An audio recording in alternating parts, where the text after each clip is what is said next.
விஜய் அவர்கள் பதவியேற்று இன்றொரு 100 நாள் ஆகிறது. இந்த 100 நாளில் பார்த்தீங்கன்னா வட இந்தியாவில் பெரிய ஒரு ரீல்ஸ் புரட்சியை உண்டு பண்ணியிருக்கிறது. தமிழ்நாட்டு முதலமைச்சர் இந்தியாவின் கடைக்கோடி வரைக்கும் அந்த ரீல்ஸ் மூலமாக சென்றடைந்திருக்கிறது.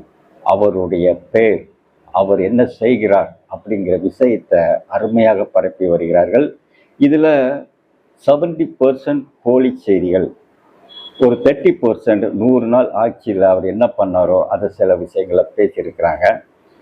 இன்னொரு பக்கம் பார்த்தீங்கன்னா சிஜேபி நாடு முழுக்க பிஜேபியை எதிர்த்து போராடி வருகிறது. கல்விக் கொள்கையை மாற்றணும், தர்மேந்திர பிரதானை ராஜினாமா செய்ய வேண்டும் என்று போராடினார்கள், அதில் வெற்றி பெற்றார்கள்.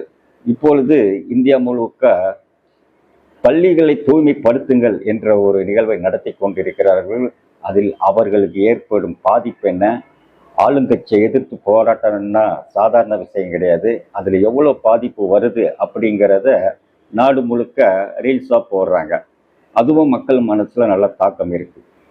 இந்த சூழ்நிலையில் சிஜேபி ப்ளஸ் விஜய் இதில் யார் முன்னிலை இருக்காங்க அப்படின்னு கணக்கெடுத்தா இன்னைக்கு ரீல்ஸில் பார்த்தா நம்ம தமிழ்நாட்டு முதலமைச்சர் விஜய் அவருடைய ரீல்ஸ் தாங்க இன்னைக்கு இந்தியாவில் கலக்கிக்கிட்டு இருக்கு. ஆமாங்க, பட்டி தொட்டி எல்லாமே. அது எப்படி கணிக்கிறது என்றால், ஒரு வியூஸ் பார்த்தீங்கன்னா 10 லட்சம் 15 லட்சம் வியூஸ் போதுங்க. அந்த அளவுக்கு போய் அது மக்களை சென்றடைகிறது. இந்த ரீல்ஸ் எல்லாமே சினிமா பாணியில் இருக்குது. அதாவது இசை, அதனுடைய எடிட்டிங் தொழில்நுட்பம் எல்லாமே சினிமா பாணியில் இருப்பதனால அது ஈஸியாக மக்கள் மத்தியில் செய்கிறது. அதே சிஜேபியுடைய போராட்டங்களை பற்றி அவங்க போடுறது யதார்த்தமாக இருக்குது, ஒரு கவரேஜ் மாதிரி இருக்குது. அதுக்கு எதுக்கும் பார்த்தீங்கன்னா இது குவாலிட்டி எங்கேயோ இருக்கிறது. இதை நம்புவாங்க, அதை கூட நம்ப மாட்டாங்க. ஏன்னா அந்த அளவுக்கு இதில் எஃபெக்டாக பண்ணியிருக்கிறாங்க. அதாவது சில ரீல்ஸ் கலெக்ஷன்களை நாம் இப்போ பார்ப்போம். இந்த முறை மோடிஜிக்கு எதிரா விஜய் தளபதி களமிறங்கிருக்காரு. விஜய் தளபதி ரொம்ப தெளிவா சொல்லிட்டாரு.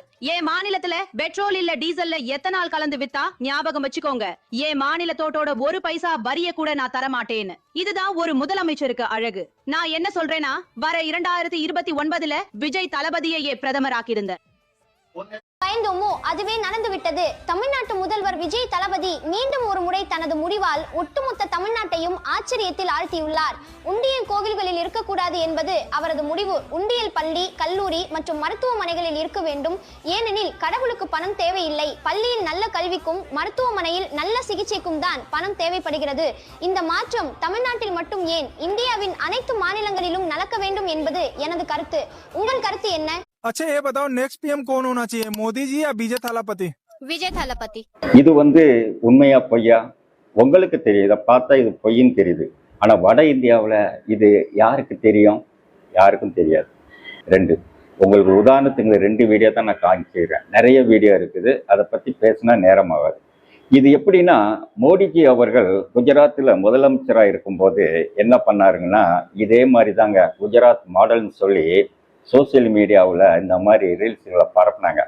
அப்போ நாமெல்லாம் நினச்சிக்குவோம், ஓஹோ குஜராத்தை சிங்கப்பூர் மாதிரி ஆக்கிட்டாங்க, அந்த படங்கள்லாம் வருங்க, அப்படியே சிங்கப்பூர் மாதிரி பில்டிங், தெரு அப்படி இது எப்படி அப்படியே தடன்னு வரும்.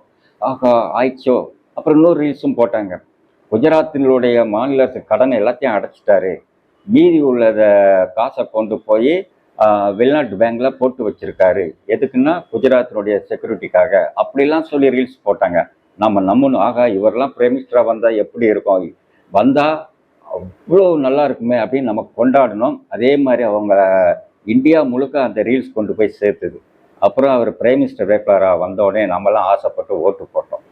சரிங்களா? ஆனால் குஜராத் மக்களுக்கு தெரியும் எது பொய் உண்மைன்னு தெரியும். ஆனால் நமக்கு தெரியாதா?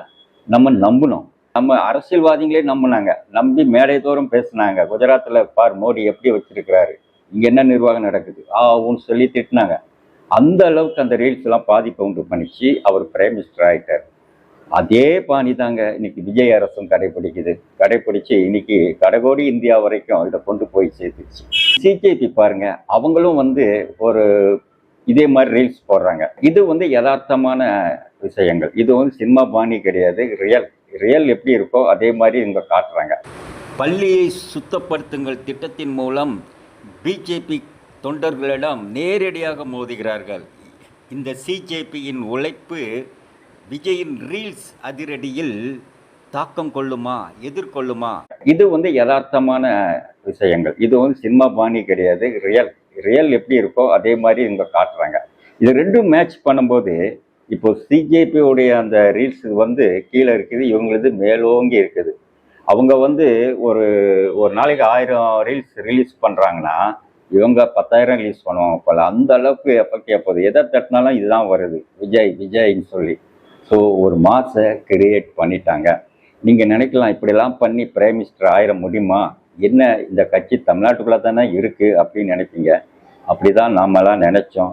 இவங்க என்ன தமிழ்நாட்டில் கட்டமைப்பு இருக்கா, ஒன்றுமே கிடையாத, வேட்பாளர் கூட யாருன்னே தெரியாத, அப்படி இருந்து கூட மக்கள் ஓட்டு போட்டு ஜெயிக்க வச்சாங்களே. அதை மாதிரி தாங்க இப்போ வடநாட்டில் எலெக்ஷன், பார்லிமெண்ட் எலெக்ஷன் டயத்தில் இவர் போய் நிற்க போகிறாரு. நின்று ஒவ்வொரு 4-5 ஸ்டேட்டில் போய் நின்று சரியான கூட்டத்தை திரட்டி காமிச்சிட்டாங்கன்னா அதுவே பெரிய ரீல்ஸாக போட்டு பயங்கரமாக எஸ்டாப்ளிஷ் பண்ணிடுவாங்க.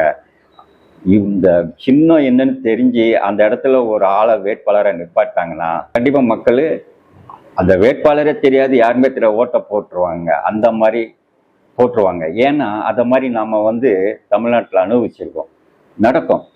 இன்னொரு விஷயம் எப்படின்னா, இப்போ பிஜேபி இதெல்லாம் என்னடா இது, மோடி வேணுமா அல்லது அமித்ஷா வேணுமா, அதுக்கப்புறம் பார்த்தீங்கன்னா யார் உங்களுக்கு பிரைம் மினிஸ்டராக வரணும்னு பார்த்தா இல்லை இங்கே 2 பேரும் வேணாம், விஜய் தான் வரணும், அப்படிலாம் ரீல்ஸ் போடுறாங்களா? அவங்க ஆளுங்கட்சியாக இருக்காங்களா, அவங்க எதுவும் செய்ய மாட்டாங்களா அப்படின்னு நீங்கள் நினைக்க தோணும். அவங்களுடைய கவனம்லாம் சிஜேபி மேலே தான் இருக்குது. சிஜேபி வளர்ச்சி அவங்கள அடி வைத்த கலக்குது. ஆனால் இது வளர்ந்து வந்தால், சிஜேபி ஒரு பக்கம் வளர்ந்து வந்தால் அந்த இளைஞர் ஓட்டை இவங்களே பிரிச்சுட்டு போயிடுவாங்க, நம்ம அதில் தப்பிச்சு மேலே வந்துடலாம் அப்படிங்கிற ஒரு எண்ணம் இருந்தாலும் இருக்கலாம். அதனால அவங்க அதை விட்டு பிடிக்கலாம். ஒருவேளை எலெக்ஷன் கட்டத்தில் நடவடிக்கை எடுத்தாங்கன்னா அதுவே விஜய்க்கு பெரிய ஒரு அசுர வளர்ச்சியை கொடுக்கும், அனுதாபத்தை கொடுக்கும். சரி, இதில் காங்கிரஸ் நிலைமை, அவங்க நிலைமை தாங்க ஐயோ பாவம். அந்த டிஜிட்டல் உலகத்தில் எப்படி கட்சி நடத்தணும்னா அது விஜய்கிட்ட தாங்க கற்றுக்கணும். சரி, இதெல்லாம் அந்த மாதிரி ஃபேக் நியூஸ்லாம் போடுறாங்களே, இதுக்கெல்லாம் தண்டனை கிடையாதுன்னா, இதுக்கெல்லாம் பெருசாக தண்டனை வராதுங்க. ஒரு ஃபேக் நியூஸ், ஒரு தவறான செய்தி பரப்பப்படுதுன்னா அதனால் ஒரு சமுதாயம் பாதிக்கப்படுது, 2 சமுதாயத்துக்கும் கலவரம் வந்துடுற சூழ்நிலை இருக்குது. அதை மாதிரி தனிநபர் ஒருவர் பாதிக்கப்படுறார் அப்படின்னா அதை சார்ந்தவங்களே கம்ப்ளைண்ட் பண்ணி அதற்கான நடவடிக்கை எடுத்துருவாங்க. ஆனால் இது பொதுவாக ஒரு அரசியல் வியூகமாக தமிழ்நாட்டில் இப்படி பண்ணுறாரு இல்லாததாக ஒன்று சொல்லும்போது அதனால் யாருக்கு என்ன பாதிப்பு? இது பொய்யான செய்தின்னு தகவல் கொடுத்தா அந்த இன்ஸ்டாகிராமோ அல்லது யூடியூப்போ இதை ஆராய்ஞ்சி அந்த வீடியோ வேணால் நீக்கும். மற்றபடி இதில் பெருசாக ஒன்றும் ஒரு தண்டனை எதுவுமே கிடையாது. ஸோ நீங்கள் நம்மலாம் ஒருவேளை இது விஜய் இந்த மாதிரி ஆகி ஒரு பிரைம் மினிஸ்டராக ஆயிட்டா அதனால் யாருக்கு என்னங்க வருத்தம்? தமிழ்நாட்டுக்கு லாபம் தானே. இப்போ நான் தமிழன், நம்மால் ஒரு ஆள் வந்துட்டாரு. இதன் மூலம் இதுவரைக்கும் தமிழ்நாட்டுக்கு அடைத்து வைக்கப்பட்டிருந்த நிதிகள் எல்லாம் இங்கே கொட்டினா நல்லாயிருக்கும். நிறைய திட்டங்கள் அதன் மூலம் கொண்டு வந்தாலும் நல்லாயிருக்கும். நல்ல விஷயம் நடந்தால் ஓகே தான், நமக்கு ஒன்றும் மன வருத்தம்லாம் கிடையாது.